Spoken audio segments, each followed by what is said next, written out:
This week on the Markcast, there will be blood at USFL football, but maybe not all the coaches. Maybe not all the coaches. We have been shell-shocked with we were promised for. We got 2 coaches. We are in a blood feud with Colin Cowherd and the Herd TV show, I guess. Radio broadcast too. Lots of USL stuff going on. We are breaking down all the head coaches. We've also got Mike Hohensee from a former USFL quarterback and an AFL head coach. He joins the podcast. I think it's great. I first of all, it keeps football going. I think, we talked about what the opportunities were for some of these great Hall of Fame players back in the early days. There's probably a lot of great coaches came out of that league as well. Front office people, it's just extra jobs for people out there trying to pursue their dream. Now, you got to put a good product out there. But I think you got to give it a chance. There's a lot of people out there with good ideas and aspirations, and there's plenty of unknown talent out there that's just waiting to get developed. And then your friend of mine, Derek Dennis, formerly re-signed with the Calgary Stampeders, star offensive lineman, talking a lot about CFL business, what do we need to be doing heading into the collective bargaining agreements. Derek is just a wonderful gentleman and has lots of good thoughts on that. Every time we hit a bargaining agreement, if you can add one thing to it, make it better, I think that helps. I think the biggest thing too, with why it's always so hard to get certain benefits from it, is because the CFL as a league has not grown in the sense of fan base, in the sense of marketing dollars, in the sense of sponsorship dollars. The game is just not growing. We're gearing up for the USFL to make the big announcement in Birmingham about playing at that stadium. We all know it's going to happen, but they're going to make it official very soon. We're going to be talking about that. We got some CFL player news, some things I'm really excited about. One, Khalil Tate from Inglewood, always up to no good, getting a deal north of the border. I'm excited about that. And I'm also excited to crap on Kevin Sumlin. That's all coming up this week. Oh, we got one more thing, though. XFL news. We have XFL news. We talk about the Rock's wet fart on Monday Night Football with the Manningcast. I don't know what was the bigger wet fart, Eli Manning or the Rock's XFL news. Did you notice how Eli Manning had the death row gold chain on? That's ridiculous. Terrible. But we're going to talk about all that stuff this week on the Markcast.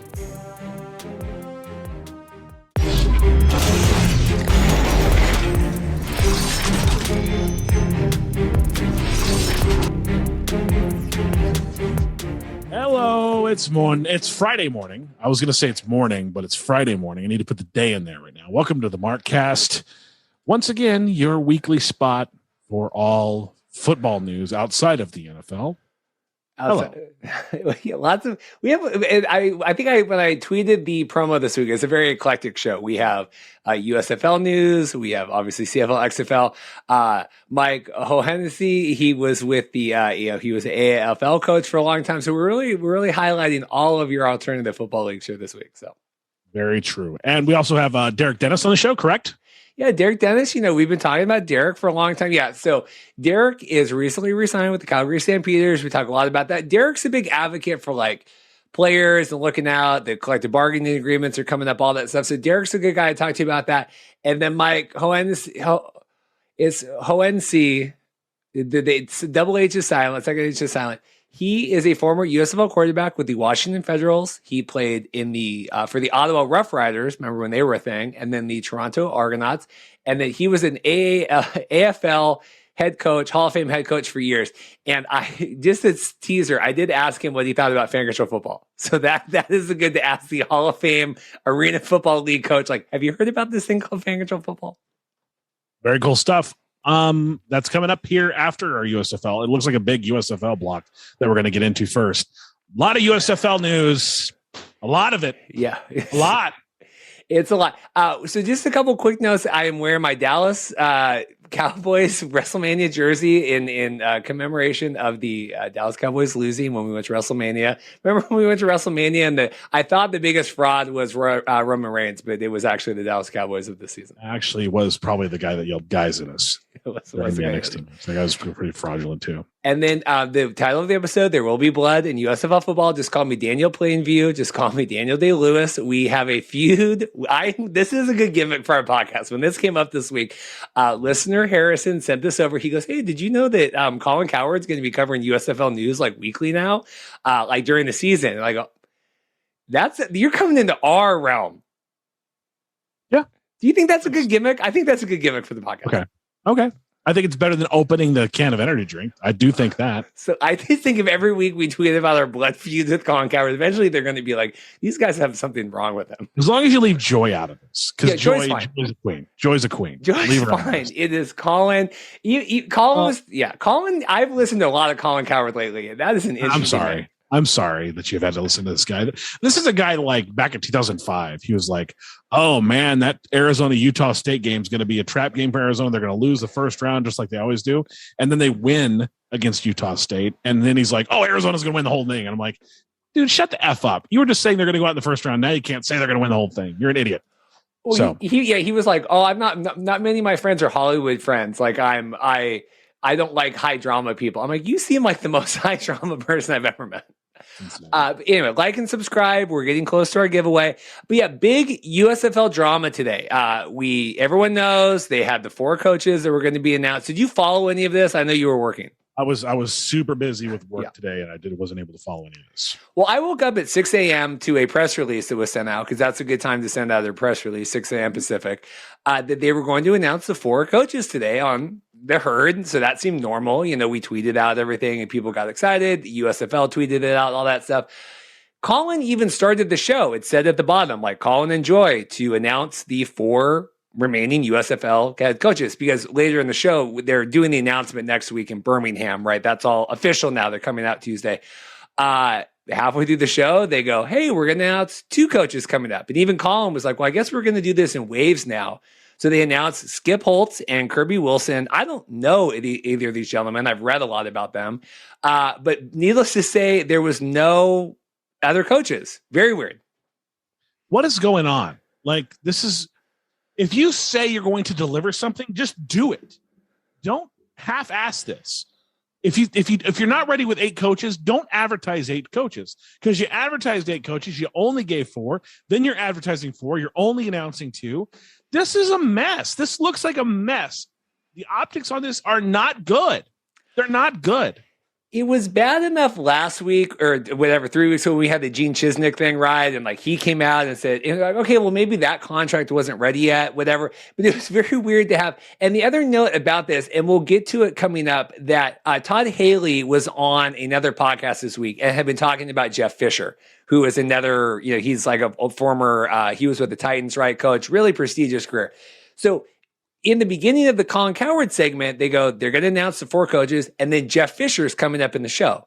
So everyone thinks, oh, they're going to announce the 4 head coaches. They're going to announce Jeff Fisher. He's going to be on the show. They even talked about Jeff Fisher and like an interim head coaches that had found success, because they're talking about Rich Bisaccia and all that. When they dropped it to 2 coaches, Jeff Fisher then was never on the show. And like they had teased that he was coming on. They had to have like been negotiating with him for a spot, and then it fell through, and then they just dropped the idea of having 2 coaches. I don't know.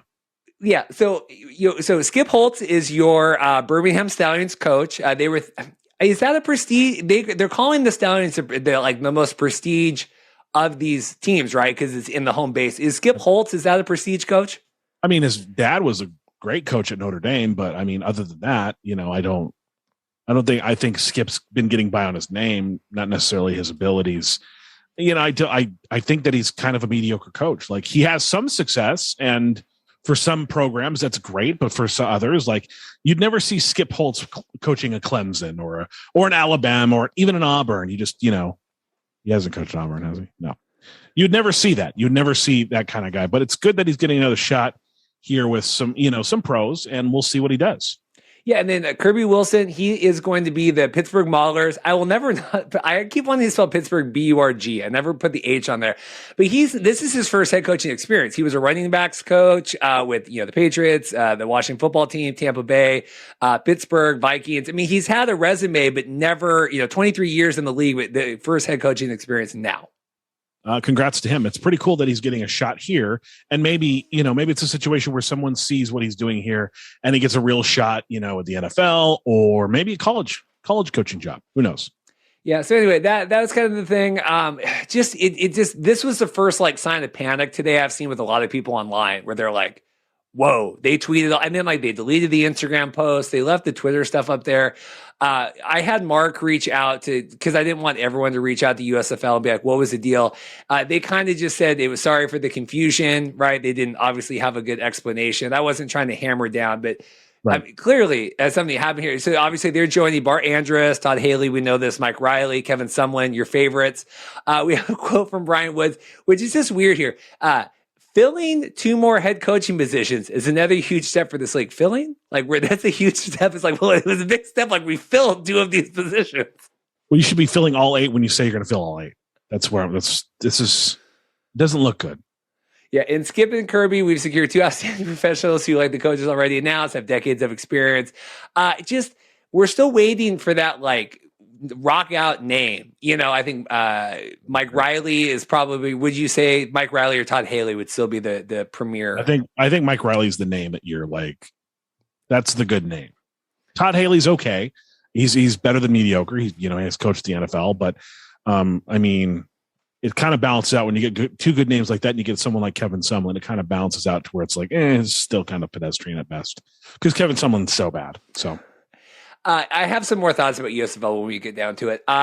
They as I mentioned before, Todd Haley, he was on the Extra Points podcast this week talking about Moose Johnson was the one that had reached out to him to get involved in the USFL. Again, he was dropping the Jeff Fisher name, which made a lot of people think, okay, well, that makes sense. Jeff Fisher, I would think that would be a big hire for the league, right? He had coached 120 some odd games, over the years for Titans. The interesting thing here is they say, where will the USFL players come from? And this is his quote. So where the players will come from has been very interesting to me. I can't get into all that right now, but we'll be able to fill a roster. Well, okay. There's lots of guys, especially in the springtime, that want to play football and want an opportunity. And I think that was great about it. I know he just got hired. I don't want to whatever, but that doesn't, it's going to be good. It's interesting. Mm-hmm. And then he went on to address the text he sent to Antonio Brown after his meltdown with the Tampa. Is that really fair to say it's a meltdown? Because there's like some back and forth. There's some he said stuff. And, the thing about the Antonio Brown situation is that Antonio Brown is basically accused Bruce Arians of misconduct. Mm-hmm. And then we see Bruce Arians slapping around one of his players a week later. And it's kind of given Antonio Brown some credit to his argument that, so to say that it's a meltdown with the Tampa Bay Buccaneers is a little bit premature. I want to err on the side of caution and kind of give Antonio Brown the benefit of the doubt here, because from an optic standpoint, again, Bruce Arians slapping around one of his players kind of puts more weight on Antonio Brown's side in terms of that disagreement. Yeah, I do want to see the quote here he put. Yeah, he said, I was in the preliminary process of deciding to take this job. I knew this is somebody that I cared about for a long time and was going through obviously a lot of different things. So as a reach out to let him know that I was continuing to support him, I did not have a contract in hand. Basically, it seems like Todd Haley is playing this down. Yeah. He's saying, we're not trying to recruit him for the USFL. And it could be, Todd Haley could have, his motives might have been altruistic, but maybe there was a little bit of like a secondary reason, like, hey, maybe he might be interested in playing for, USFL team. This speaks to me that Todd doesn't know these people, right? The USFL people. And I again, have a comment here when we talk about the live stream coming up. They would not like you reaching out to Antonio Brown and having all this drama. I can't imagine. That's something Fan Control Football would want. I cannot imagine, knowing what I know about Brian and the team that I've dealt with so far with USFL. They would definitely not want. I don't think they want this. No, definitely not. Moving on, though, on to the next topic. A former CFL general manager, Jim Popp, has been named USFL Director of Player Administration. He spent over two decades as general manager of the Montreal Alouettes and several stints as head coach during that time as well. Yeah, I think this is a big hire. So I reached out to USFL because this wasn't official. They had just tweeted. This was coming from a couple different accounts. Of course, there's no releases for any of this stuff. And I go, hey, what is his role? Because I don't, what does this mean for the USFL? They said his chief responsibility is going to be overseeing the draft, monitoring player transactions on a team-by-team basis. He'll be responsible for maintaining the league database, to monitor player transactions in season, keeping USFL teams informed of all player movements within the league. Additionally, during the offseason, he'll assist in national scouting efforts. So it's like a GM, because they're not all going to have team GMs, right? He's like the GM for all the teams, which makes sense. I do like this hire when you're trying to keep it in a bubble. Yep. We don't need 8 GMs. No, we don't. Not right now. Maybe when, the teams get actually located in the cities they belong in, then we could do that. But until then, yeah. Speaking of that, they're set to make an announcement next Tuesday at Protective Stadium. Apparently, this might be the moment where they say, "Okay, we're going to do it here officially." Yes. So this is from Jonathan Papke. That is Pepke. So of course, I'm talking to USFL about this, and I go, "Hey, like, are you guys going to stream this?" They go, "No, we're not going to stream it." I'm like, "Of course you're not going to stream it. Of course you're not going to stream it because." And this is these are the same. And I know it's a different team now with Brian and some of the guys that I had dealt with back when we were doing spring league stuff, but it's the same mentality of like, well, of course we're not going to stream it. Why would we stream it? Well, luckily the news, WVTM, they're going to stream it on their app, right? Because luckily local, I go, never underestimate the power of local news being able to stop hating on local news. I mean, anything you see on like a website that's like viral that you click on Facebook or Twitter always normally originates from a local news source. Just letting you know. So they're going to stream it. It'll be on the app. It's going to be 10:30 a.m. Eastern time on Tuesday, 7:30 here. So, keep your lookout for that. But I'm like, guys, that is such an easy thing to stream, even if it's going to be a nothing 15-minute, like, hey, we're going here. Works like anything to draw attention, to put it on your website, to drive. I just don't understand why you wouldn't just set up a freaking cell phone and run a mic to it. It's very odd to me. That's weird. That is definitely weird. Mike Pereira discussing the USFL officiating on the Greenlight podcast. He said there will be a rules committee of almost one. What does that even mean? He's the rule. Like, it all lives and dies by him because he's like their chief rules officer. But there's not going to be, because again, we're like bubble, small timey stuff. But you see a couple of these rules here. Roughing the passer is going to be reviewable. Pass interference is going to be a 15-yard penalty if the spot was over 15 yards. Like, basically, they're getting rid of that. Like, it's at the spot of the foul, like in the NFL. It's more like college. It's more like college. Yeah, that makes sense. Okay. Yeah, I mean, those are cool. Cool. I mean, I do like the spot fouls on pass interference. I am a fan of the spot fouls on pass interference. If it's like 40 yards down, I like it. Because I mean, if you were supposed to catch a 50-yard pass, if that pass comes from the 15 and you're supposed to catch it at the opposing 45 and you don't because someone interferes, guess what? That ball should at least be there. It should be at least be there. So this is just a funny quote. So Mark went back and listened to this. Mark Perry, he wrote this thing, and they're basically talking about, this is Mike Pereira talking. Well, you're going to see some different technology in the USFL. You may see the sticks go away. I'm a fan of tradition. I love to see the 75-year-old guys going out there with the sticks, but there's going to be lasers. We think the actual measurement itself will probably go away.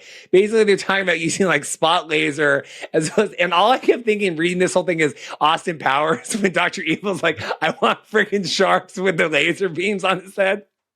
That's kind of what it gives you the idea of the impression. I think there's like some kind of laser technology that goes into that, the yard line that we see now. There is some kind of, it's the same technology they used in the NHL. Back in the day, they were like, people are having a hard time following the puck. So what they did was they put a glow on the puck. The same technology used to put the glow on the puck is the same technology used to use that to show you where the first down marker is. So anyway, it's just the idea is they're going to be using some new technologies potentially in the USFL that won't go to the NFL.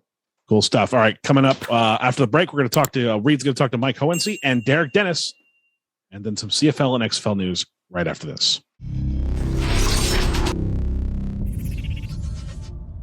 Well, I am really excited today after he's put up with all my emails and requests. We have Coach Ho, Mike Hohensee here, former USFL player, former CFL, Arena, Hall of Fame, right? Football coach. How are you doing today, first of all? I'm doing great. I've been married 29 years, got 3 kids. I'm still involved in football in some way. I got a son playing college football. I'm getting ready to turn 61 years old, and I wouldn't rather be anywhere else. So this is good today because I think people like hearing, some old USFL stuff.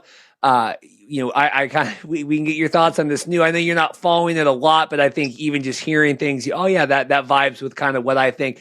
And then also just, the value of having these, alt football leagues, especially with the AFL that you've been involved with for so many years. How did you get involved in you were with the Washington Federals back in the 83 and 84 season? What was that like? Oh my goodness. That was, that was right out of college for me. I played in the Hula Bowl with Dan Marino. And then, a month later, all of a sudden, here I am in training camp in Washington, D.C. with the Washington Federals. It happened extremely quick.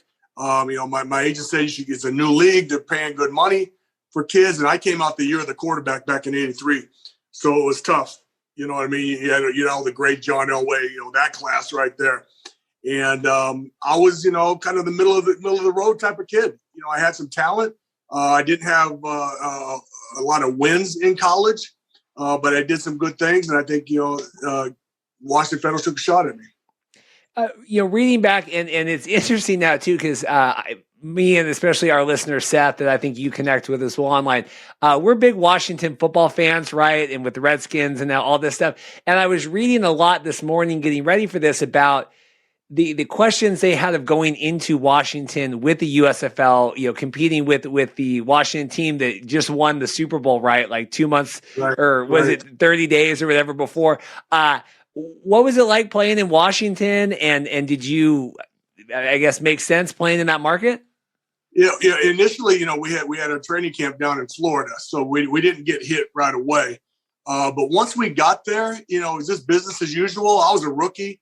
I was trying to kind of, take the call from everybody else, especially some of the veterans, on what we're supposed to do. We really didn't have any issues in Washington, D.C. Going around town, going to clubs, to bars, to restaurants, things like that. We really didn't take any flack from any of the Redskins. It was a good town to be in. Fun environment to play in. What was that like? Like we've talked to like former XFL players back from like 2001, and you kind of get like, wow, sometimes it was wild times. What was it like? And how was the league run? Did it feel, obviously you're coming in as a rookie, but I think it depends on where you were. In our situation here, I thought we had some talented kids, but I didn't think we had a lot of maturity. I was a rookie, and I didn't think we had great guidance from some of the veteran football players, if you will, kind of giving us some idea of how to act, routine, things like that. And, it was a tough environment as far as that goes. This was my first experience with pro football, and I remember one of our games, sitting there and someone smoking in the locker room, and I'm fanning the smoke, trying to see what coach is putting up with the board at halftime, thinking I can't believe this is going on. So I think it really depends on where you were, and you probably get different opinions across the league. So obviously going into the USFL out of college, you're just happy to play, right? You're happy to be involved in this. Having spent your life in football now, looking back and seeing, what the USFL was, right? Knowing that, we're trying to relaunch or reimagine it this year. Was that a good experiment to do back in the 80s? Talk about the worthwhileness of that. Well, if you just look back at some of the names, Steve Young, Jim Kelly, Doug Williams, Reggie White, Herschel Walker, there's some Hall of Famers right there. So it paid off for some people. And, for me, it gave me a chance to meet our head coach, Ray Yock, who was one of the guys who was the founders of arena football as well. And he brought me into arena football, and I was there for 29 years. I was the arena football guy.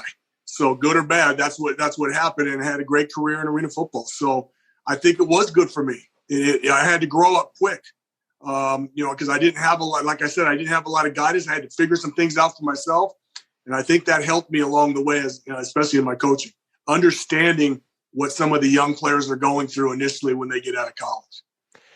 We cover all these leagues, right? CFL, XFL, USFL, and we get a lot, now the USFL is coming back, right? April, we're launching, we're expecting the city announcement next week. We've all been tracking this. We get a lot of, who cares about these leagues, right? Why are they doing this again? Why are they trying another? But then the ratings just came out today. Dallas Cowboys 49ers had 50 million viewers, right, for Wild Card, highest. So you see why people are trying to do it. What do you think about these alt leagues continuing in the spring football landscape? I think it's great. First of all, it keeps football going. I think, we talked about what the opportunities were for some of these great Hall of Fame players back in the early days. There's probably a lot of great coaches came out of that league as well. Front office people, it's just extra jobs for people out there trying to pursue their dreams. And who are we to downplay anything that somebody tries to put out there? Now, you got to put a good product out there. But I think you got to give it a chance. There's a lot of people out there with good ideas and aspirations, and there's plenty of unknown talent out there that's just waiting to get developed. When you got brought into the original USFL out of college, what was the lead time, as best you can recall, from kind of getting in? Because here we have 4 head coaches announced of 8 so far for the USFL. They're kicking off April 16th. Training camps are starting May 21st. So, and we still have 4 head coaches to hire here, right? We're June 19th or January 19th. So, I mean, is that, from your experience as a coach, does that jive? Does that seem like a good lead up time? It doesn't, but it's, hopefully people that are in the front offices right now, hopefully they're hired and they're getting out in the communities and they're spreading the word and they're going to have the foundation set.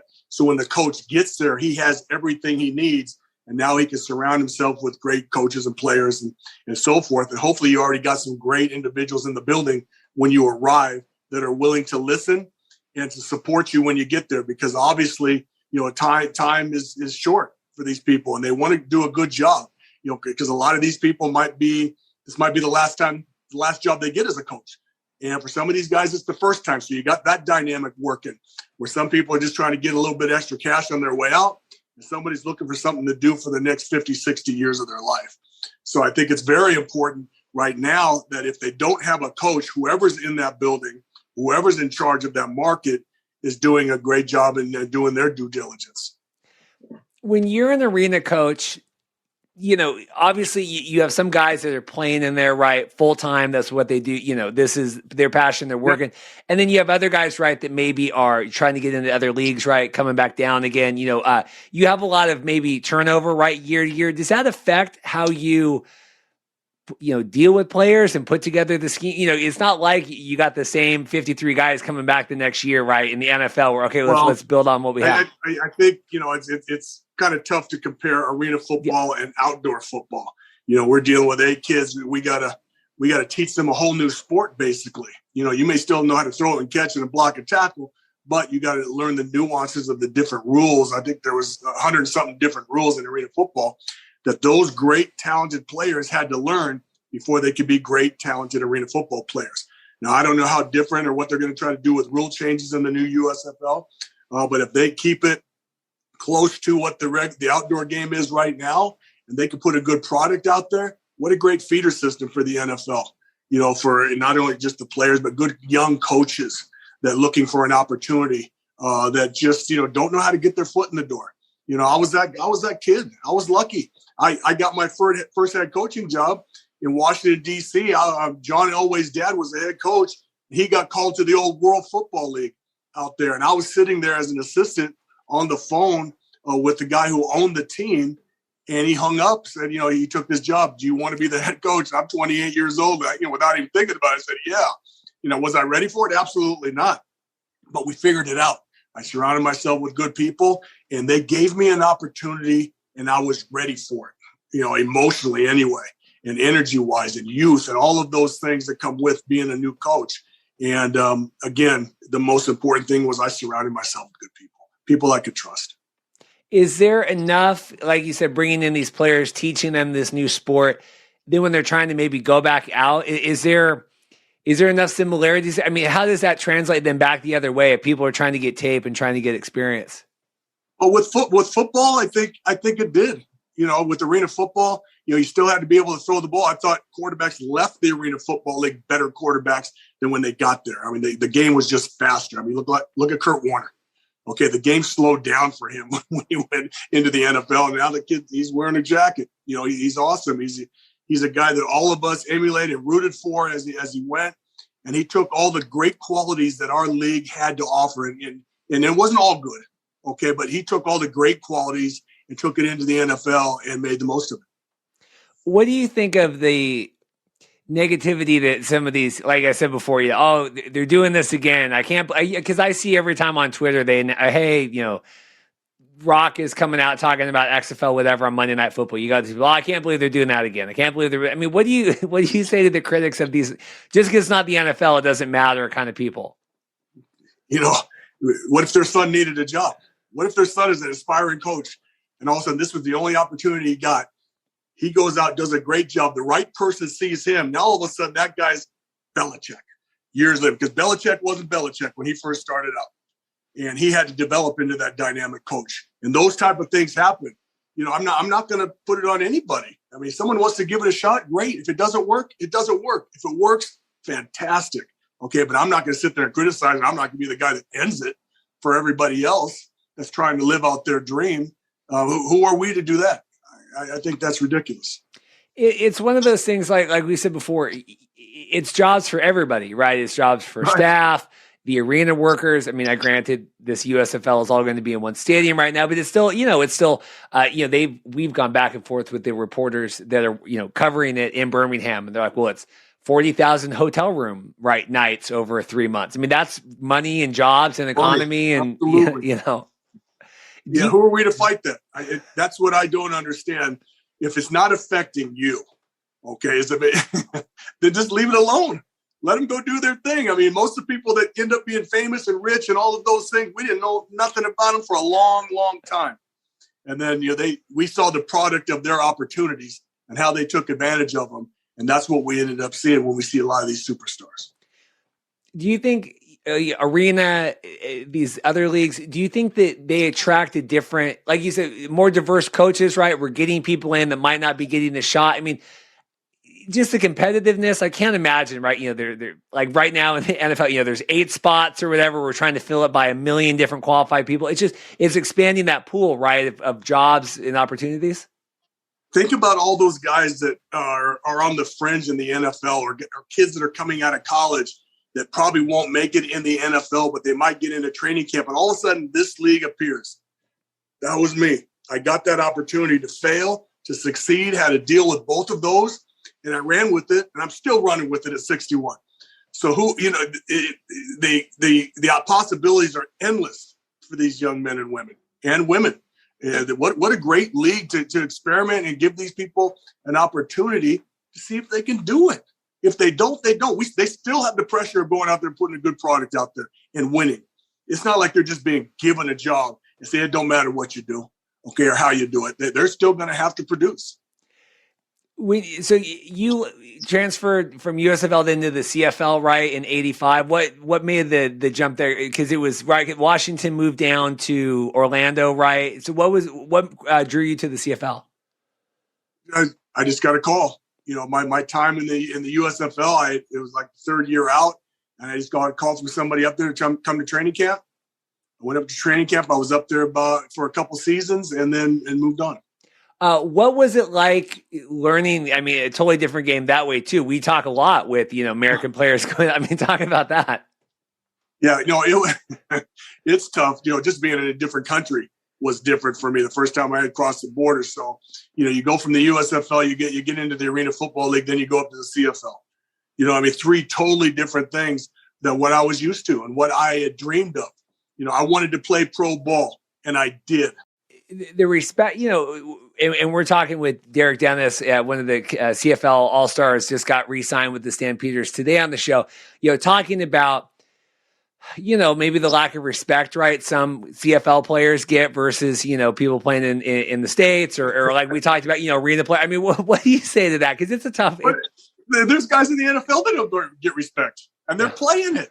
So you can't go out there and try to please everybody because you ain't. I don't care who you are. Who's the greatest player of all time? Go ahead. What's the first thing that comes out of your mouth? Tom Brady. Not everyone. A lot of people hate that dude for some reason. Okay, so you ain't gonna please nobody. You go out there and give your best efforts, man. Show up with sincere efforts and wanting to do a great job for everybody around you and for the organization and be a great teammate. All of those things, and you're probably gonna have a pretty good experience, and your program's probably gonna be pretty successful as well. But you ain't gonna please everybody. And I didn't learn, I was a young coach and I wanted to please everybody. And, I found out real quick it wasn't happening. So I wanted to make sure I pleased the people in the building. And then I realized I wanted to please all them. Then I was going to please everybody that wanted to be there. Okay. Because in arena football, not everyone wanted to be there, just like you alluded to early on. So we had to sell those guys and make them fall in love with our sport. And that's when we started creating Hall of Famers in our sport. And then all of a sudden, Kurt Warner jumps out of our league. Okay, because he fell in love with our sport, and the people are in it and had appreciation for the purity of competition. And that's why he's in the Hall of Fame, because he didn't try to big time nobody.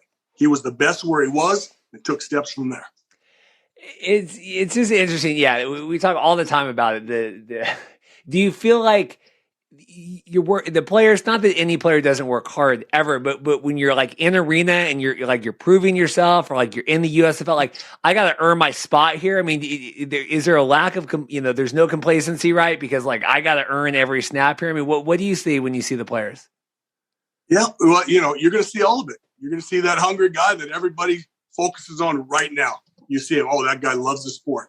And then you're going to see a guy out there who's big time in everybody.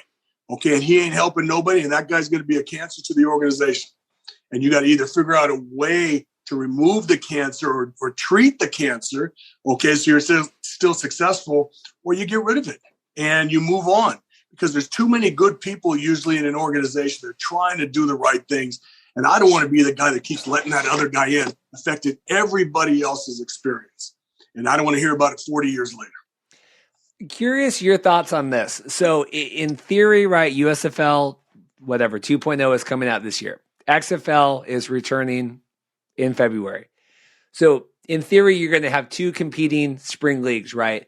We get a lot of questions about, quality of talent, right? In the players, right? Spread across NFL, CFL, arena, all that. Do you worry more about the quality of players or the quality of staff and coaches, or both? But I mean, what are your thoughts to have all these different leagues competing to do year-round football? You're right. It is both. We've got to have quality. I've been around horrible coaches. I've been around unbelievable coaches, and coaches still make a difference. And I've been around good players that are lazy. I've been around borderline players that get the most out of themselves. Okay. And that's where you got to go find your coaches that can deal with the thoroughbreds as well as the overachievers. If you do that, then you got a chance to put a good product out on the field. But if you don't have kids, if you got kids dropping the ball all the time, or you got your quarterback overthrowing or bouncing the ball to a 10-yard stop, that's going to turn the channel real quick. So you better have dudes that can go out there and play. Okay. Coaches coach, players play. All right. Put them in a good position to succeed, and then they got to succeed. That's my opinion. Do you think there's enough colleges having enough players now that can fill this many leagues theoretically? I mean, and we're just assuming these are all sticking around, but just in an ideal world. Yeah. I mean, there's good college football. You know what I mean? And that's what's going to happen. It's not going to be the NFL by any means. Okay. But it can still be good quality football with the right type of people and dealing with the community and building relationships through the sport, intertwining it. And you never know what's going to happen. Okay. But you got to go out there and get good people. That's where it starts. I mean, if you start taking shortcuts, man, and think you're just going to go out and get the talent, now all of a sudden that guy's in the newspaper for all the wrong reasons. Everyone's going to say, well, that's what I thought was going to happen. Right? Yeah. When you, and we'll wrap up here. I won't keep you too long. When you were, leaving the USFL, right? And, obviously you're a younger kid at that point, right? Yeah. You hear the league is shutting down. Did you think, oh, that's a shame? That's too bad? What were your thoughts when the USFL went away? It sucked. I mean, it was a proving ground for me. That my next step was going to be somewhere. And all of a sudden that disappeared. And then, that's kind of what happened with arena football. But 29 years later, all of a sudden your sport goes away. It's different, if you're just your team folds, there's other teams. But when your sport goes away, that's devastating to so many families across the country, around the world. Yeah, because it's not just, like we said, it's not just the players. It's the families and where they're living and the staff and the people that are taking the tickets and selling the tickets. I mean, it's and all the sponsors. All the sponsors you did deals with, and now all of a sudden they're left holding the bag. You know what I mean? All those relationships you work so hard to build in your communities with your sponsors, man, and all of a sudden they're gone, and they were sincere, relationships, and the sport goes away. That's extremely difficult on both ends of that. And I don't think that's talked about enough. Do you have any interesting, funny, or noteworthy stories from your time in the USFL? Well, just probably one that other people have probably heard with Ray Yock. We always had some pretty boisterous practices. We had some characters out there, and we had a fight one day in practice, and coaches are trying to break it up. All of a sudden you hear a gun go off, and it's it's Coach Yock with a starter's gun shot it up in the air, and we're in the middle of DC. Okay, not a real great neighborhood, so you didn't know what was going on. And we found out later that this is something he's done in other training camps as well. Just something to break up the monotony, and it came from a guy that at the time everyone was so serious, and that was a real fight that was going on, and the levity he brought, and we just became a little bit more relaxed, if you will, and some people might say a little too relaxed by the results of our season. But I thought he did the best job he could with the people he was dealt. Yeah, it wasn't the best, but I mean, but it's hard when you're starting that first season. I mean, you're going to have one. I mean, shoot, even the CFL after their year off, Winnipeg came out this year, ran the table over everything. It's hard to get momentum starting from zero, right? If you've had a year lay off, it takes some pretty dynamic people, and at every level. And a lot of times, what happens is sometimes you only got one dynamic person at one level, and the other levels are searching for what to do. Okay. And there's just not enough people there to get it done. And that's kind of what happened to us in Washington. Last question before we let you go. You are an arena, Hall of Fame, right? Have spent your life in arena. This is almost just for my own personal curiosity. There's a sport right now called fan control football. Is that on your radar at all of any kind? No, not as a head coach. No. I just mean just knowledge that it exists and that it is. Not them wanting to. No. Yes, I've heard it. I've heard it. I really don't. There's so much going on in my life that I'm not really going there yet. And when it really becomes a thing, if it does, obviously I got a son who's still playing football. He's got 2 more years in college. Probably has aspirations to play further. You never know. Yeah, no, I don't mean this. Yeah, as a coach, I just meant more like, are you aware that this exists? Because we talk about it. I am aware. Okay. Because my wife asked me, what is that? I said, I don't know.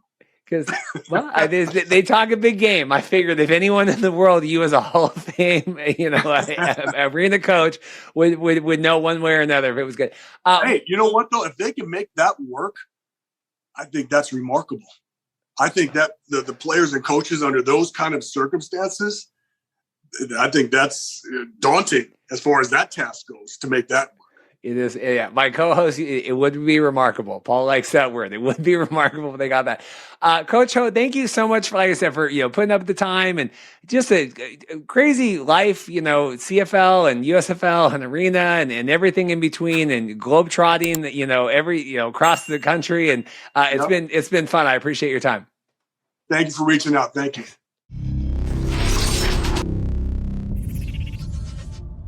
Well, we have Derek Dennis here. Very excited for this. We've talked a lot online, gone back and forth. I know that you're friends, and a lot of people on, online and everything else. How are you doing today? Doing good, man. I appreciate the opportunity for you to have me on here. Well, absolutely. So I don't want to talk a lot of Elks. I have one funny story before we get too much into anything, but congratulations on the re-signing with Calgary. Yeah, I appreciate that, man. Thank you. What did it mean to kind of go back home? I mean, that's where you really made your career and made your name and, outstanding and all that stuff. So what was it like to go back to Calgary? It was a good feeling, man. To know I'm getting a chance to go back to the place where I pretty much started my CFL career and build my name and be able to kind of add to that legacy. And as a player, I always feel like to have that shot at the ultimate goal, which is Hall of Fame and be considered one of the all-time greats. It's always good to have one place where you're most successful. That's normally how they kind of consider your resume. So I just wanted to have an opportunity to keep building on a resume. I think that has an opportunity to get me a bronze bust one day. So my funny story for you, and so we famously on the podcast, we are BC Lions fans, right? We call BC Lions America's CFL team. And I came to that realization because I was an Edmonton Elks guy. I had picked my team in the offseason. We were all the XFL, had never covered any of this stuff. I pick Edmonton. They get the new name. It's all this excitement. And I'm sitting there. I'm on vacation in Hawaii. It was the second week of the season. And I go, I picked Edmonton. All they've done is disparage the XFL. They had their little comments when all this stuff came off. They had lost to the Red Blacks at that point, and then they had upset our friend Derek Dennis. And I said, I really don't like them. That's 3 strikes, they're out. So you are actually part of the reason why we are now the BC Lions fans. So there you go. I mean, I thought it probably had more to do with proximity because I know I think you're a Seattle guy, right? So I figured, BC is an easy team to get to because at least it's not a far travel. At least get to a home game and get a chance to experience a great city like Vancouver. But to find out that I was part of that reason, man, is actually, I'm flattered, man. I guess I have a little more influence than I thought I did. Well, no, I mean, we didn't have a lot of friends back then in terms of the CFL community at that point. We were just working our way in. And I said, I need to have Derek's back on this. And I said I wasn't going to deal with it. So I am excited. What was it like watching the CFL season last year, at home, right? I mean, not participating. What was the season like for you? There was a lot of, is it entertaining enough for the games? What do you think of anything? I think my perspective probably was a little bit. I mean, I did feel like how some of the fans felt watching some of the games. Just didn't feel like it had its luster of like my earlier years in the CFL. And I remember like 2016, which was like my first year in the league. It was like exciting games like every week, and even having kind of something similar to what the NFL had this year, like where it came down to the end of the season on whether certain teams would finish in first place or if, certain teams got a home game for the playoffs. Or, it was a lot more, I feel like a lot more storylines, a lot more drama in my first couple of years in the league as opposed to last season. And I think some of that had to do with COVID and having to come from the canceled season and just try to get back into the swing of things. I expect things to probably be a little better this coming season with, looking like we're going to have a full training camp and be able to play preseason games and all that stuff, right? A lot of that stuff that stuff does affect players. A lot of people think like, oh, preseason games are unimportant. And I know like NFL players, they kind of fought to get their preseason games declined, but really all the NFL did was take a preseason game and put it at the end of the season. So, so I mean, honestly, I think it's good for young players to get a chance to get some film and get more eyes on them, or it gets them more film to use for other opportunities. And I think it's good for the veterans to be able to have that time or that window that they're used to having with training camps and preseason games to be able to get themselves reacclimated to get full swing into the season. So I think all that stuff probably played a piece into some of the games. I think there was a lot more unknown or young players or rookie players in the league last year too. I think that kind of affected the play because it wasn't as many veterans as used to having. And I think some of that is due to from the last CBA making rookie salaries go up. And it's kind of what I saw when I first got into the NFL when they kind of got put rookies on a cap and rookies became cheaper. And then you saw like a lot more veterans becoming expendable because teams will look at it like, why would I pay this guy $100 and something or in the NFL $1 million when I could just pay this rookie who could be half as good and half as cheap and be able to kind of keep more money in my pocket type of thing. So in my honest opinion, I feel like that kind of messed with the play a little bit too as well.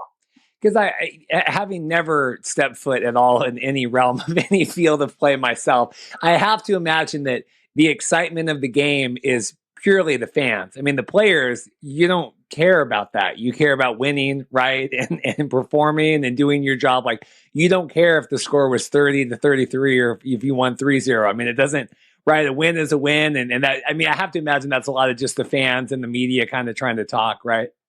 Yeah, absolutely. I think a big majority of it is the fans, right? Because at the end of the day, we as football players are entertainers as well, right? The game of football is such a big commodity and it makes a lot of money is because of the entertainment value of it, right? Fans want to be able to see points put up. They want to see end zone dances. They want to see hard hits. They want to see all that stuff rolled into one, right?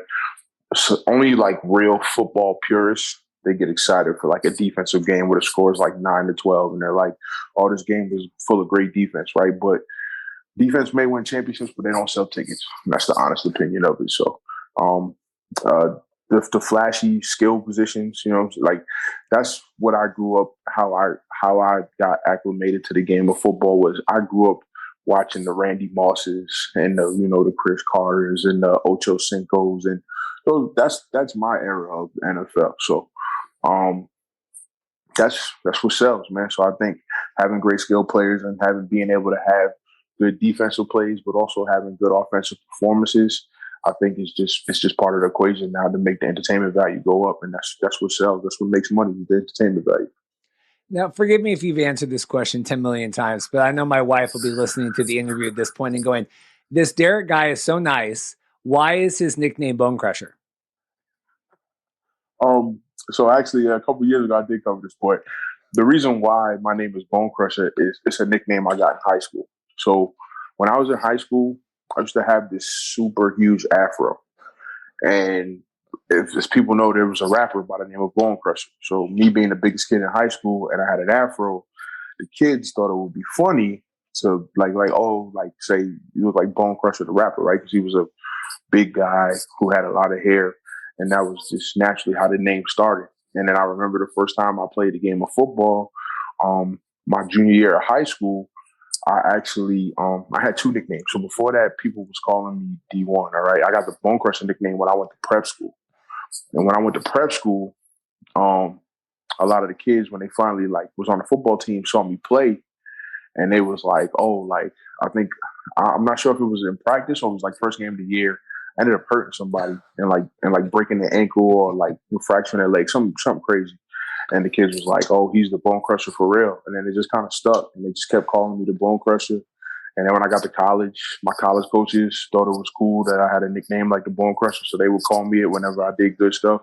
I ended up breaking a few legs in college too. So it just kind of stuck with me. Every time people would call me a Bone Crusher, and then I would go out and hurt somebody, and then all of a sudden it was like, "Oh yeah, he's really the Bone Crusher." So that's kind of just how it stuck with me. And then when I got to the pros, I just kind of kept running with it, and that was just a way for me to differentiate myself and kind of make myself stand out. Because as offensive lineman, you don't get a lot of attention because a lot of football fans don't pay attention to the trenches, right? So in my mind, that was my way of kind of bringing attention to me as, hey, I'm also a really good player. You should pay attention to me. I have the entertainment value. I was a big Shaquille O'Neal fan growing up, so I used to mimic a lot of the stuff that I do is kind of mimicked off of stuff that people that I idolized growing up. So I was a big Shaquille O'Neal, Charles Barkley fan. So a lot of my personality comes from my idols that I watched growing up. So I just kind of found a way to just, make my own little alter ego type of thing.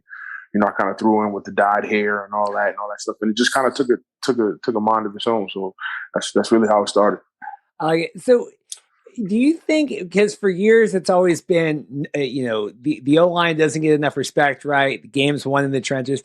It does feel like even with some of the recent CFL re-signings, you're coming back. I know that Winnipeg, right? I saw one of their re-signings say, are we finally, are you guys getting the credit that you deserve, right? Both monetarily and kind of in the public perception of how important it is to have a strong offensive line when it comes to the game of football? Yeah, I think if you just look back at the history of football, most of the good football teams always had really good offensive line play, whether it be guys that you knew or guys that you didn't know, right? But to be honest, I don't care how good your quarterback is or how great your running back is or how good your receivers are, right? They need people to block for them so that they're able to throw the ball, right? We're not playing 7-on-7, we're playing 11-on-11 or 12-on-12, right? So I think as I knew, the game of football, the game is always won in the trenches, right?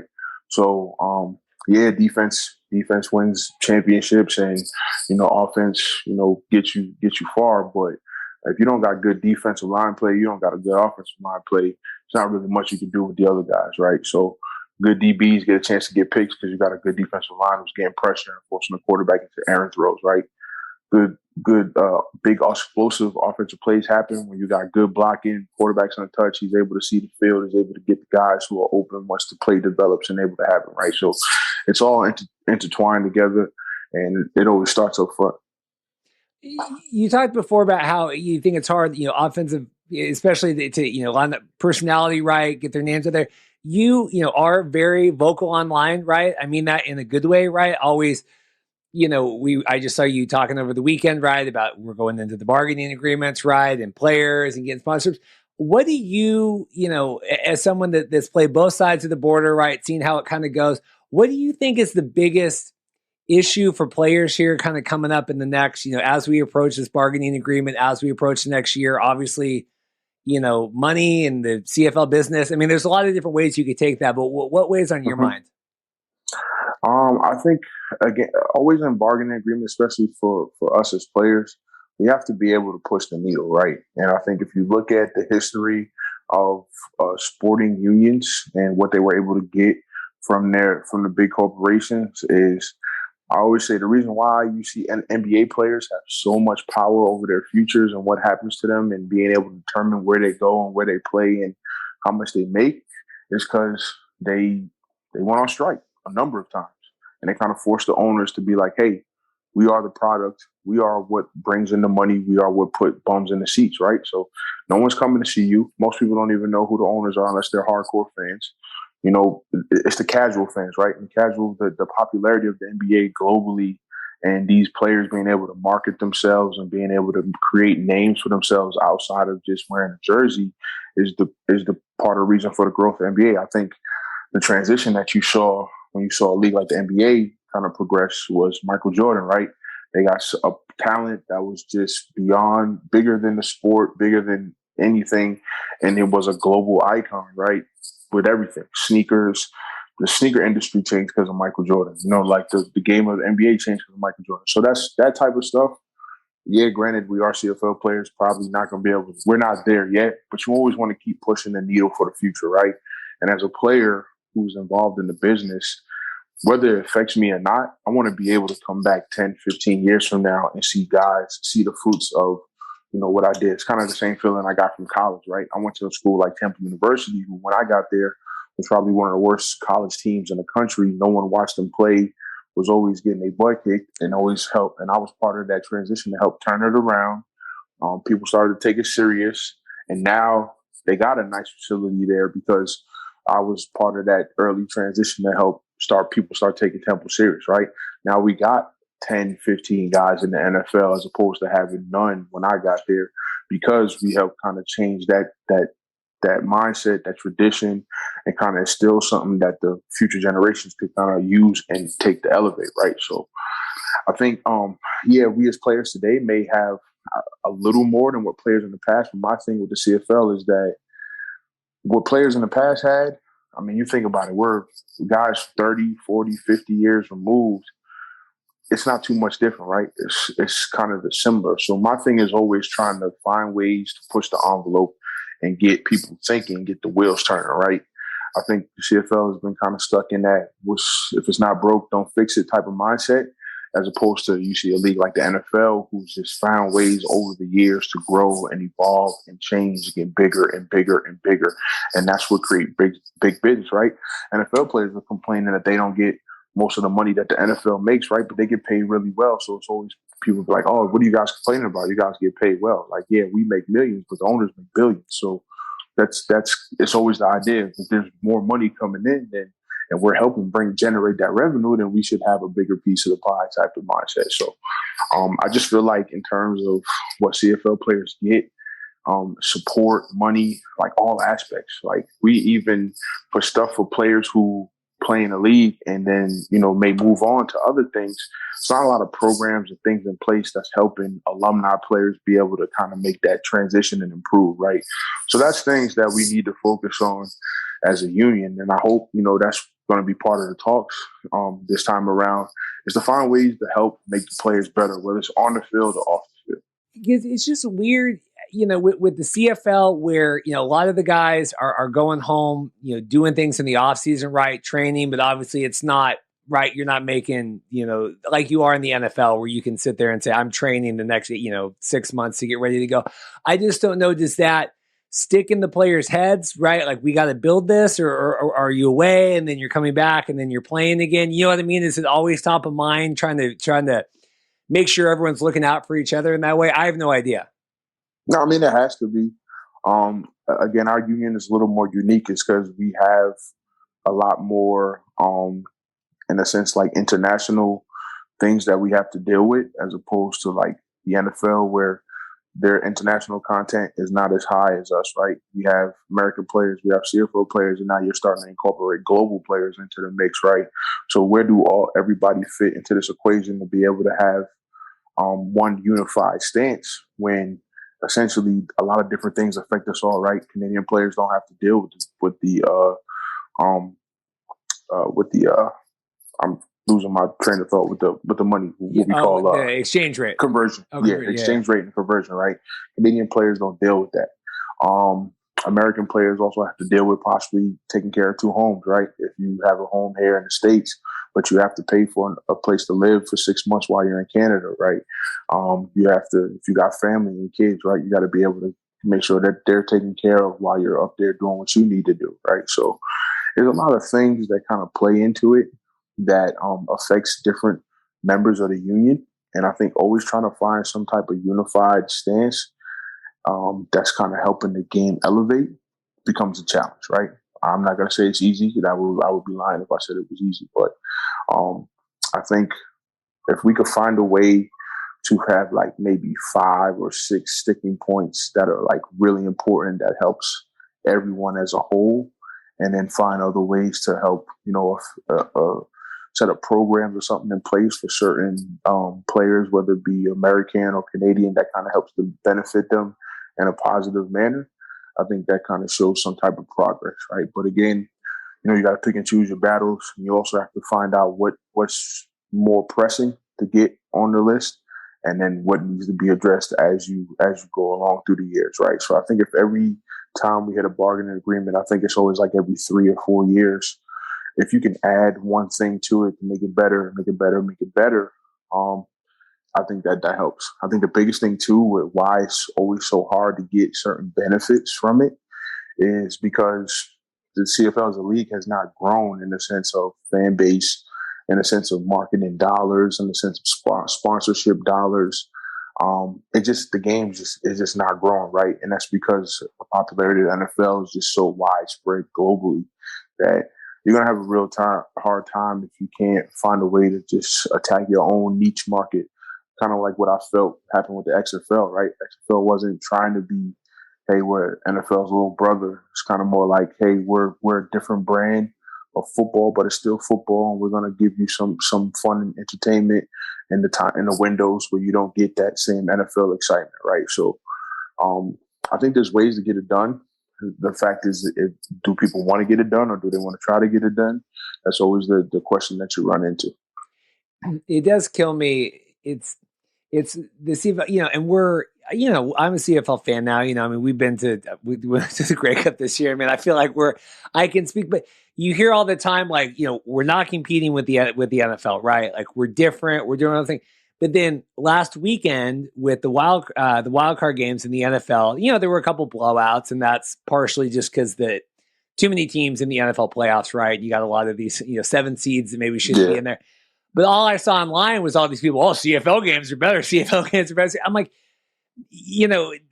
no one's, you're sitting there all year saying like, these are different things. We're doing our own thing. But then that's all I saw were, well, if they had the CFL rules, then the Dallas Cowboys would have been able to play. And it's funny how like they don't want to compare. We don't want to compare, but then we want to compare as much as we can when we think it'll win the argument. It's odd.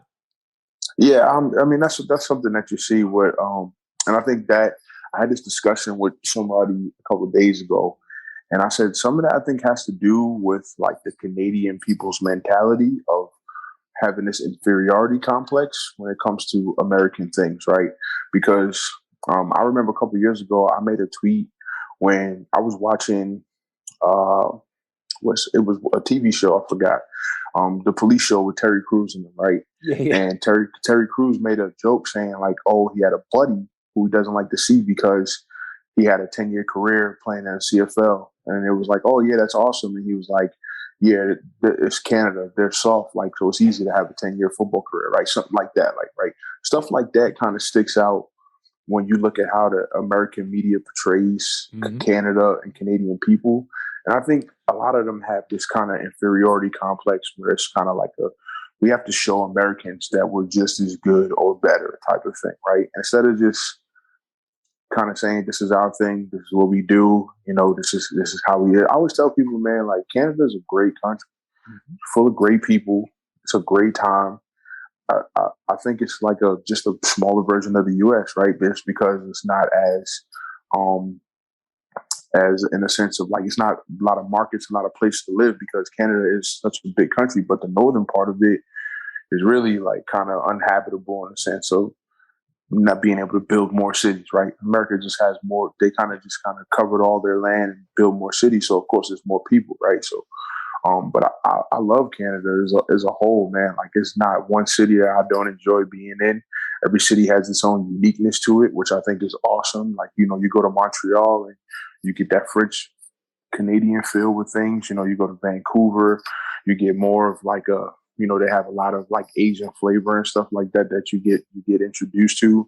Calgary has a nice mix of, different people. Toronto reminds me of like a smaller version of New York City. It's like just a big melting pot where you can go to any section of it and kind of get a lot of world culture, right? So I think Canada is as a whole is an awesome place.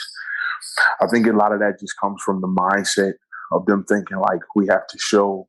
I saw somebody tweet me that was like, you Americans always come up here and so arrogant and so cocky about. And I'm like, in my honest opinion, I don't really think. I mean, I could be wrong. Maybe some people are. Maybe there's always a few rotten apples that kind of spoil it for the bunch, right? So, I think that's a lot of what it is, right? The voices on social media are probably a minority in a sense, but it seems like it's so loud because it's social media, right? If the 20 people who feel the same way is tweeting about it all the time, it's going to feel like, oh, everybody feels that way type of thing, right? So you're always going to see people double talk in a sense. There are some people who enjoy football, right? Want to enjoy football from all different angles. And I think that's really how it should be enjoyed. But then you have those people who may have that little inferiority complex and want to compare and want to compete and want to show that they're better. So I think that's where a lot of it comes from. Yeah, I think it was last week or the week before the Simpsons had the thing where they were making fun of Winnipeg and the players. And we were talking about on the podcast, we got so many comments like, well, the writer from the Simpsons is from Canada, so it's okay. Or I'm like, okay, well, Yeah. okay. I mean, you can't pick and choose when it's okay to be offended and when it's not going to be offended. Because I see a lot of things all the time where it's like, hey, right. So, but I gotta think about, you watch any Marvel movie with like Ryan Reynolds, he's always making like funny quirks about Canada, but because he's from Canada, everybody thinks it's so good. Like, oh, it's okay, he's from Canada, he can make fun of us, right? But if it's somebody who's not from Canada who makes those same jokes, then it's like, oh, who are you to say those things about us type of thing. It's always like that. So before we let you go, a lot's been made. We're getting with the bargaining with the players. I think we're going to record the show tonight. I think Shaq Evans was talking. Today he got re-signed. Talking about extending player contracts, right, more than a year. And I've read into it, and that they changed the rules to try to incentivize more veterans to come back. But now it's kind of across the board. They signed a lot of players to, shorter contracts. Pressing issue for you when you're looking at kind of all the different things that the players are discussing here heading forward? I mean, I would say it's kind of the same thing that I've been talking about for years. I've always felt like longer term contracts should be more of a staple in a sense of an oddity, right? Because in that all actuality in the CFL, even if you sign a 2 or 3 year deal, it's like a college scholarship. It's 1 year renewable, right? After your 1 year, if they decide they want to go in a different direction or they decide they want to spend money in a different place or whatever the case may be, right? They can always get rid of that contract. You get no money from it, and that's kind of the end of it, right?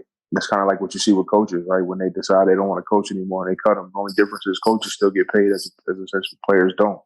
So I think what needs to be put in place is kind of the things I talked about on my Twitter space, where we need to find some type of like established salary cap where it can't go lower than that. It can't go higher, like what you see in the NFL. I think it needs to be some type of guarantees in contracts, which will cause GMs to be a little more cautious about who they give long-term deals to and be a little more strategic about how they put their rosters together. Like you see in the NFL, right? You see guys get big contracts and then those guys get 2-3 years to kind of play through those contracts, because if GM just cuts them loose, well, now you get a salary cap hit. You got dead money against the cap that you can't use, so it's going to be harder to put your team together.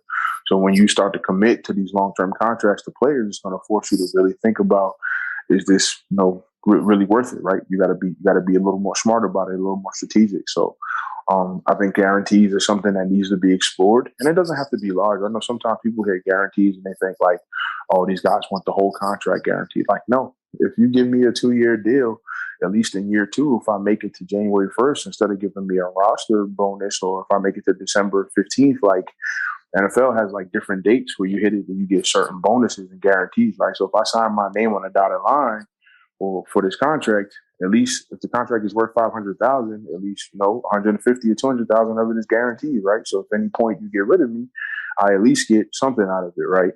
And then you kind of add more the roster bonus dates like January 1st or February 1st, where you get an extra 20,000 or 30,000, right? So I think if you start to structure these contracts like that more, you'll see guys be in cities longer. You'll see teams be a little more strategic about who they give these deals to. And then also you got to factor in the ratio, right? The ratio is something that a lot of people is a touchy subject. And always people love to say the C in CFL stands for Canadian, right? But honestly, I feel like from my Twitter spaces, right, a lot of the Canadian players that are really good, they come from places in Canada that play 4-down football, right? A lot of the guys that I know who are of Canadian contact, guys like Jawan Breskinson or Alex Singleton or Darius Bladdock, like these are guys who played high school football and college ball in the States, right? Even though they have that Canadian moniker, these guys who grew up playing U.S. ball in a sense, right? So my thing is, I feel like this quote-unquote ratio in today's football is not, it doesn't need to be as heavy as it used to be, right? Because there are enough players out there who are good enough. You're seeing even guys from CIS who were able to go to the NFL and be around. I think University of Alberta had a lineman, I think it's O'Donnell, something that came out a couple of years ago. He's been on practice squad with the coach for a lot of years, right? I played with a guy like Dan Frederick, who played 4 years in the NFL before he came back up to Canada, right? So honestly, I think a guy like Andrew Harris, right? I think Andrew Harris he's not a guy who needs the ratio. Like he's a good football player. The ratio may have got him the look because he didn't play just because of the football structure in Canada, right? But you think about how many of these good football players, you look at the NFL, there's tons of Canadian players who are really good who are playing in the NFL, and most of them, some of them come from CIS, some of them played high school ball and college ball in the States, right? Because they just wanted that opportunity to be put in certain places where they're seen, right? You're seeing it now in college football. There's tons of Canadian kids who are stars in college football. Like, do you think about the John Mechie's and the linebacker from Penn State? These are guys who grew up in Canada, but they're really good football players. Look at a Chuba Hubbard, right? I mean, these are you got a lot more guys nowadays, and most of that comes from them growing up and watching the NFL or watching the CFL, right? So I think the ratio, it may have been something that was needed 40, 50 years ago. But today, I think it's kind of mute, right? If everybody, and I think that's kind of why they're exploring the rule changes too as well. It's kind of like if everybody's playing the same form of football, but then now you're kind of helping the content get better for football as a whole, right? As opposed to saying, oh, we're unique, we're different. I mean, 95% of the world plays 4-down football. You go to Germany, they're playing 4-down football. You go to Australia, they're playing 4-down football. You go to China, they're playing 4-down football. Like everybody's playing 4-down football. So I think that's kind of where I was kind of thrown off with the CFL 2.0 thing, because I'm like, you're not going to bring the CFL game to Germany. It's not going to happen. You're not going to bring it to Mexico. They're already playing 4-down football because NFL is it's top tier. Everybody's going to have that stronghold on the game of football. So I think that's kind of the reason why they're exploring the rule changes, because it's kind of like maybe we just need to get on par with the rest of the world so that we can grow and be bigger, right? I think something that I saw with The Rock, right? I think he's actually trying to get teams in Mexico and Canada when the XFL comes to get started up, right? He's trying to make it global and international, right? And 4-down is pretty much global and international, in a sense, making it to where players are interchangeable and universal, right? You may see more CFL players go to the NFL if we're playing the form field, because I've heard it from NFL scouts where they kind of don't put a lot of stock into CFL film because they feel like it's hard to see how it translates, right? In a sense. So you'll always see defensive guys get that shot because in their mind, it's like, okay, if you can do that on a bigger field, you may be better on a smaller field, right? But you don't see a lot of offensive guys get that shot in the NFL because they just feel like watching CFL offenses is hard to kind of equate what it is that they do in the NFL. So I think all those things intertwined is what you're kind of seeing being visited right now in the offseason, what you see the direction of where they think the league needs to go. Are you in favor of rule changes like that? I am and I'm not. So I would say, like, the game doesn't need to change because it is fun, it's entertaining, right? But if you're constantly thinking about this younger demographic that's coming up, and I think now it's probably going to be even tougher because you saw what the NFL did with Nickelodeon and showing these wild card games and season games on Nickelodeon, right? So now I think it's genius, right? If you already got parents who want to influence their kids on what favorite team they are, right? So how much cooler it is if your kid's an Arizona Cardinals fan that you could get him like, Ren and Stimpy with Slime with Arizona Cardinals, so something funny, right? And now your kids want to wear the stuff. Now they grow up to be fans, and then that's how the NFL is going to grow its market even larger, right? So, I think if the biggest thing is just sitting down, putting the brains together, and figuring out what's going to help the game grow, right? And I think I'm open to rule changes if it's going to help the game grow, right? I'm not open to rule changes because it's not thought out. It's just kind of half-assed, and they just throw it out there thinking like, okay, maybe this is going to help, but they don't really think it out right. If they sit down and they really try to figure out what it is that's going to help the game grow and help us build our brand, I mean, I'm not opposed to it, right? But do I think it needs to happen? No, I don't think it needs to happen. I think you can grow the game just as it is. You just haven't done it properly. Well, Derek, I appreciate you coming on. I hate to say I won't be able to root for you this year, in Calgary as a BC fan, but I wish you. Oh, you don't got to worry about it, man. Nobody's worried about BC. That may be true, so we'll see. No. I appreciate your time and making the time and coming on and sharing your thoughts. I appreciate it. I appreciate the time, Reed, man. You have a good one, bro. Thanks.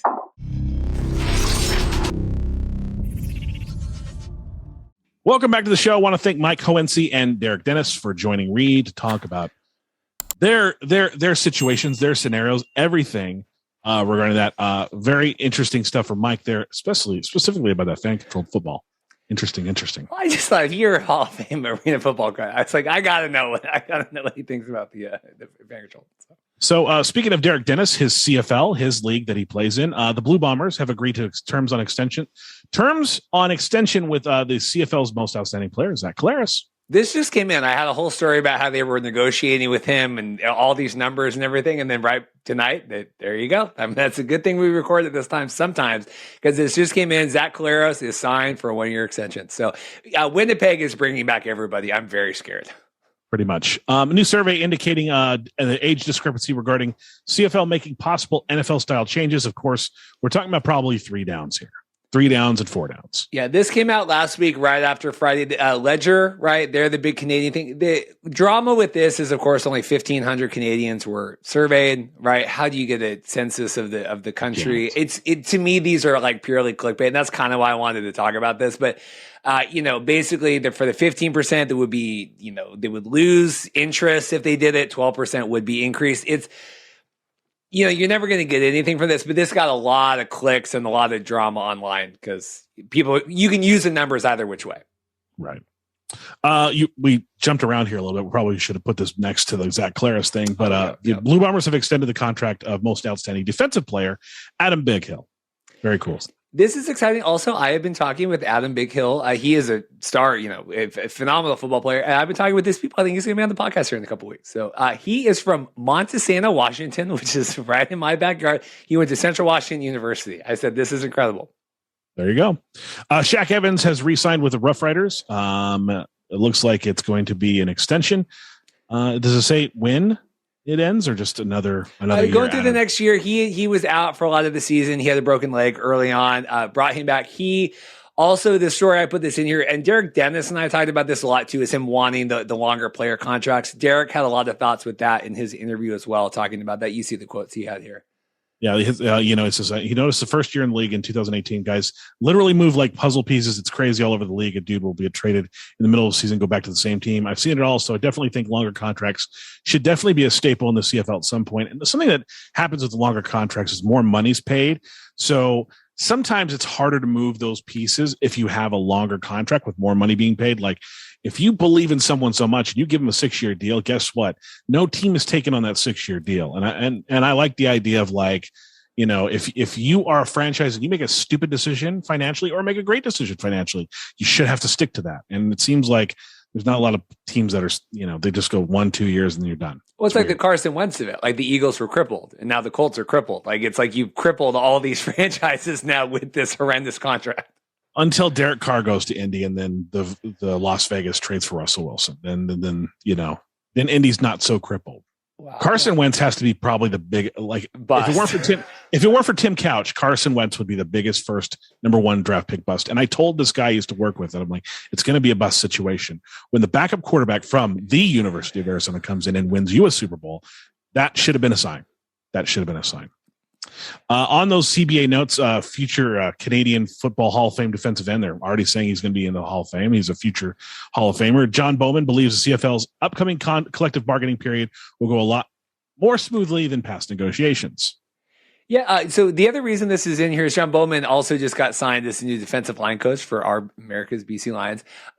So it's exciting with that. But yeah, this is getting contentious because this is coming up to expire in May. We all know about the major league stuff that's going on right now. And so there was something coming I really need to talk about with the Tampa Bay getting turned down for playing games in Canada, or what was that? Yeah, basically the idea was that in a few years, Tampa would split their home seasons between Montreal and Tampa because no one goes to the Tampa Bay Rays games. No one goes. Okay. No one goes. They shouldn't have put a team there. No one goes. But they wanted World Series. The Rays have never won a World Series. I thought it's the Bucks and the Lightning. Okay. They've been and lost. The Lightning's won a Stanley Cup multiple times, but the Tampa Rays went to the World Series and lost to the Dodgers.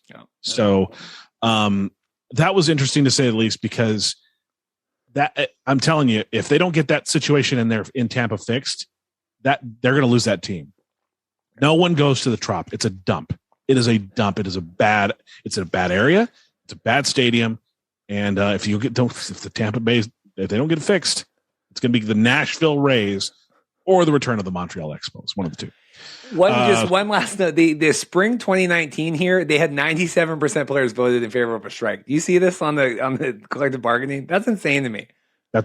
That's massive. When they're just talking about the CFL, not the Tampa Bay. When you only need 66% and you get 97, that's overwhelming. Speaking of Montreal, it's been almost a month since the Alouettes have released Trevor Harris, and he still thinks he's a tier 1 guy, and he won't rule out a return to his past team. Well, going back to Edmonton, this is stuff. I don't know where Trevor's is going to end up. He was on Rod's show. Rod is a big Trevor guy. I mean, obviously, we had Vernon Adams on a couple weeks ago. We are Vernon Adams stands, and Vernon Adams is taken care of now. But, it's like musical chairs with the CFL. There's only 9 teams. So, Collaros is there, Bo Levi's here. We got Vernon. What's going on with Toronto with McLeod? But, I mean, it's like deck chairs on the Titanic. Eventually, you got to kind of find somewhere to go. That's a bad metaphor, but you go. Man. I do. Red Blacks are securing their offensive line, and they pay big bucks for Jacob Ruby. He gets a $30,000 signing bonus to join the club, $114K base salary over the course of next year. And he's also going to earn $12K in housing money. And that's big money for them. We look at those numbers like, oh man, but that's big money for them. That's why I put this in here. So you would see because there's O-line and NFL are getting like 50 mil, right? I mean, this is like not 50, but yeah, you get it. Yeah. Like Vita Vea's contract is like insane in Buccaneers, So, but anyway, he's one of the highest paid. 200,000 is the highest pay for Jamal Campbell with it. I mean, that's still big money, but that's not anywhere near. Yeah. No. Ticats pay Dane Evans his contract number for 2022 and 2023. And it basically says that Hamilton's going to keep him in place, and that's going to that's interesting for Jeremiah Masoli, to say the least. Yeah, I just thought this quote was interesting because he said he was looking at a lot of the top guys in the CFL. What have they done? He felt really high value on himself and the what he's put in, the work he's put in. It was a fair number for him. 417, guaranteed, or whatever, 417 in hard money with all these signing bonuses, and then maxed out at 450. So, it's a good, I think Naylor had reported this kind of before where it's not like elite quarterback money, but it's still like, we really care about you with our franchise. Paul Graham is deciding to remain at TSM following a, did I skip? I skipped one. I'm so sorry. Glenn Suter wants the Rough Riders to load up on playmakers to try to make a home Grey Cup. He says, push the cap. You got to load up this year if you're Saskatchewan. If you were ever in a year where you were going to push the cap and push the restrictions and maybe pay a little bit more of a fine for going over, this is the year to do it because, of course, Regina's hosting the Grey Cup. Yeah, Glenn Suiter's basically just saying it's okay to cheat. He's basically just propagating like cheating. It's okay to be the Patriots. Now, as far as Paul Graham goes, he's remaining at TSM following his job interview with Edmonton Elks. Yeah, he's a vice president, executive producer at TSN. He had interviewed for the presidency there. Obviously, Chris Jones has been there as the head coach and the general manager. They're still trying to figure out the president and CEO of Edmonton moving forward. Eddie Steele is coming on the show next week. He's covered Edmonton for a long time, so he might have some good insights on that. Going back to Glenn Suiter now, with it Cody was hard Fajardo. it was hard to layer some of these stories today. I was trying to find a through line. Reed has never been a line producer in a newsroom. That's clear as day. But we were going because this relates to Glenn Suiter. Yeah. I don't know. It's okay. I'm joking. I'm joking. Giving you a hard time. Cody Fajardo firmly established as a starter and signed through 2022. Glenn Suiter sees Trevor Harris as potential alternative to Cody Fajardo and says Paxton Lynch is not good enough for CFL. Woof. Yeah, he says it wasn't the vaccination thing. He just didn't think he was good enough to make the team. But yeah, Glenn, Suiter was dropping bombs this week. Basically, he says that Cody Fajardo is still, I would think Cody should feel pretty safe in Saskatchewan another year, God knows. But if Trevor Harris took over for Cody Fajardo, that would really be mind-blowing to me as someone that follows this. This is the one I was apt for. This is the one I wanted to speak about because I am a big fan of this kid, and I am so happy that he's getting a shot to actually play quarterback. Khalil Tate from the University of Arizona. Let me just say, the last time someone made the NFL that played at the University of Arizona happened to win a Super Bowl championship. But besides that, Khalil Tate has signed with the Edmonton Elks. He's, of course, 6 foot tall. He's 216 pounds. Khalil came out of nowhere his freshman year, tore it up in 7 games, and had people saying the H word in Tucson, Heisman. That's what was going on with Khalil Tate. Of course, there was a changeover in coaching. Rich Rodriguez left, and then Kevin flippin' Sumlin ruined him. It's all connected. See how it's all connected? See how this is all interweaves? Okay. There is a part, I don't know if you've ever seen A History of Violence. At the end, William Hurt shows up as the main gangster, right? Yeah. And he's trying to kill someone. We won't say who because even though the movie's been out for like 20 years, we just won't spoil it. And pardon my French here, but this is what I thought when I saw what Khalil Tate became under Kevin Sumlin. How do you fuck this up? Yeah. Pardon my French. Yeah. This guy was a star. He was on the cover of Sports Illustrated. He was being mentioned as a Heisman candidate before the season started, and Kevin Sumlin ruined him. We were worried that he would leave Tucson after his sophomore or junior year. And he ended up becoming an undrafted free agent that played wide receiver. That's how bad Kevin Sumlin is. He ruined this man. So I'm glad he gets another shot north of the border. Edmonton, you got a good kid. Take care of him. Again, but people ask why all these leagues matters because they're all, look at this. Kevin Sumlin here, we're talking about, it's all related. It's all related. It's all time. Just a quick note here, Brian Burnham. We talked about Brian Burnham last week on the podcast because obviously Lucky Whitehead got his big $200,000 deal. Just wondering what's going to happen with him if he goes on the free market, if there's going to be enough money to make him happy. He might be signed for less now because you can only have, there's only so much cap space. So. So much cap space. Toronto Argonauts linebacker Dexter McCoyle has announced his retirement. He was only 30 years old, and of course, he played 5 games for the Battlehawks. See how it all ties together? That's why I have that here. One other note, how it all ties together. Former CFL QB Marcus Brady. He's going to be the head coach of the Shrine Bowl. The Shrine Bowl is ran in part by Eric Galco now, who is the former XFL director of player personnel. And this is interesting that, the Shrine Bowl, it's like for the Shriners. And I always think about Cole Boozer. Remember, we raised the money for the Shriners Hospital. It's all connected. All connected somehow. Anyway, somewhere. Marcus Brady is going to the Shrine Bowl. And that's just a lot of stuff about the Shrine Bowl if you care about that. Riders defensive back coach Richard Kent is hired by ELF's Lights Big Kings as defensive coordinator. Good luck to him across the pond. Yeah, well, I would leave Saskatchewan to go to Let's Pick. That has to be an upgrade for Richard Kent. But again, it's all connected because the Elf exists and they're also taking talent from the CFL. On XFL news, we were thinking that Rock was going to do something massive with the XFL on the Manningcast, and it ended up being not so much. Yeah, one quick note. Pep Hamilton turned down the Carolina Panthers OC interview. I also would not want to work for Matt Rule. I think that was surprising, though. He didn't even take the interview. Yeah. Why wouldn't you? Why would you take that interview? There's no faith there. That guy's Matt Rule. I'm surprised Matt Rule's still hired.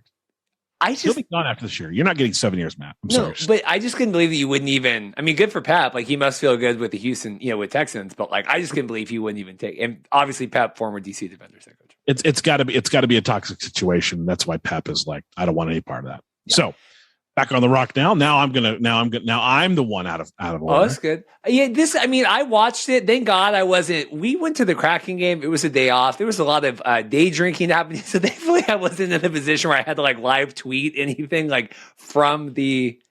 It was after 11. It was after 11. It was. I know it was. Yeah, our reservation was for 11:45. I can assure you that. But so the Rock came on. It made a lot of sense. I know they have their plans. I know everything else, but it really made sense to like mention ABC or mention ESPN or mention these things if you're going to be involved in that. He had a couple quotes about paying the bills and taking care of family, but he said 2 to 3 weeks is when the announcements are going to be. So that's obviously that week between the playoffs and the Super Bowl. That's when Oliver Luck did a lot of the handshaking and announcements for the original XFL. So really seems like that's not. Are you surprised he didn't say anything on like? I'm shocked. That's the perfect time to get the message out there about the XFL, and you drop the ball.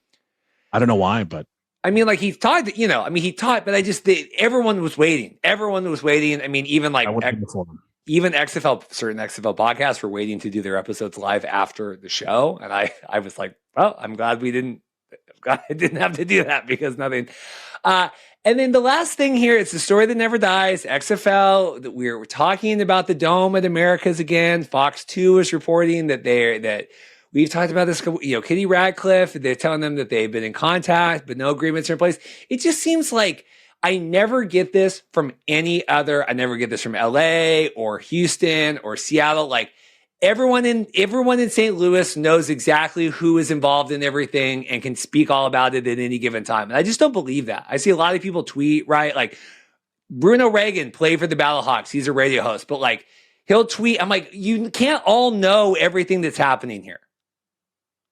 But they can't, but like, what else are they going to talk about? They don't have an NFL team anymore. What else are they going to talk about when it comes to football? Yeah, and it's also really obvious. We've talked about this. Like, it's the most obvious story. So I'm going to say anything and people are going to believe me. And it's not just him. It's just a lot. But like, I just see this every week. And it's like, oh, did you know that they're talking? And I'm like, because it'll like a lot of it'll be, and then I'm done. I know we want to go. It's just there'll be a lot of like local news reporters that are like, oh, this would be fun to talk about. And I'm like, are you even on Twitter? This is all anyone's talked about for the last 6 months. But they're like, oh, hey, guess what? Like it's fresh new news. No, it's not fresh news. Like you're just finding things to talk about just to like drive listeners or hits on your website. Like this is ongoing. Like.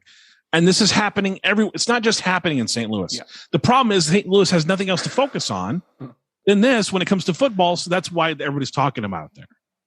So that being said, I want to thank everybody for listening. This has been the Markcast. We appreciate all of your listeners. Please subscribe to us on YouTube. Get those numbers up because we're going to be giving away something when we hit that 2,000 mark. Got all our Grey Cup merch. Yep. All the Grey Cup merch. Remember, you can always leave us voicemails. What's the website address for that? No voicemails this week. themarkcast.com/voicemail. I think people were too shell-shocked about the lack of USFL news. Thanks again to Coach Ho for coming on, Derek Dennis. I know Derek.